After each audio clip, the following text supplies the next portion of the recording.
ক্ষমতা কারো চিরস্থায়ী হয় না। ছিল, ভালো ছিল, ভরসা ছিল। এখন কি করে ইবাদত নামাজ এই থাকলে আমাদের ইসলাম মানার অসুবিধা হবে না। অস্ত এলাকায় কম নেই, পরিবর্তনটা আমাদের এলাকায় কম, ওই জন্য আমাদের উপর এত গজব। তো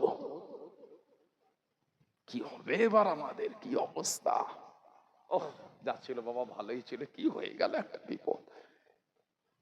ক্ষমতা কারো চিরস্থায়ী হয় না, ক্ষমতার পরিবর্তন। আমি কারো বিরোধী করিনি, নামও করিনি, তবে আল্লাহর জায়গায় অন্য কাউকে বসাও না। ভরসা আল্লাহ ছাড়া দ্বিতীয় কাউকে করলে ভয় তোমার হবেই হবে, ঠকতে আপনাকে আমাকে হবেই হবে।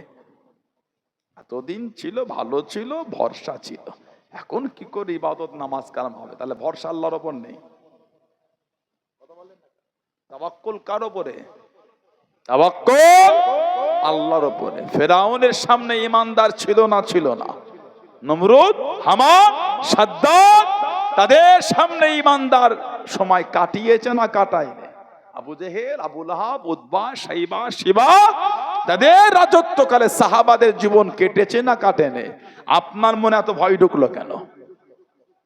নিশ্চয় আল্লাহর জায়গায় অন্য কাউকে বসিয়ে ভরসা করেছেন। এই থাকলে আমাদের ইসলাম মানার অসুবিধা হবে না। মিথ্যা কথা ওটা। দুনিয়ার যেই থাক, ইসলামের বিধান মানতে আমাদের কোনো অসুবিধা নাই, ইনশাআল্লাহ বলে, সুবহানাল্লাহ বলে। এটা হলো আমাদের ঈমান। কে এলো আর কে গেল, আমরা কি করব? আমাদের কিছু পাওয়ারও নেই, দিবারও নেই। আমরা আল্লাহর দ্বীনের উপর মজবুত, বলুন ইনশাআল্লাহ।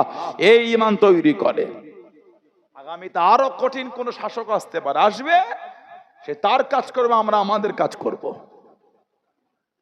ঠিক না ভুল বলছি? ভরসা, তাওয়াক্কুল সব হবে আমার আল্লাহর উপর, তবেই তো ঈমানদারের ঈমানটা মজবুত হবে। আমি কারো দুর্নাম করিনি তো, আমি কারো নাম করিনি তো। যে যার জায়গায় যে যার নিয়ে ব্যস্ত। ঠিক না ভুল বলছি? যে যার নিয়ে ব্যস্ত, আমরা আমাদের নিয়ে ব্যস্ত। আমার চলাফেরাতে অন্যের কষ্ট দেওয়া না হয়, অন্যের চলাফেরাতে আমার কষ্ট না হয়, ব্যাস মিটে গেল তো। আমার জন্য অন্য কেউ কষ্ট না পায়, আর অন্যর জন্য আমিও না পাই, হয়ে গেল। যে তার রাস্তায় চলবে। তবে ইসলাম অত সহজ জিনিস না। ইসলামের হেফাজতকারী কিন্তু আল্লাহ।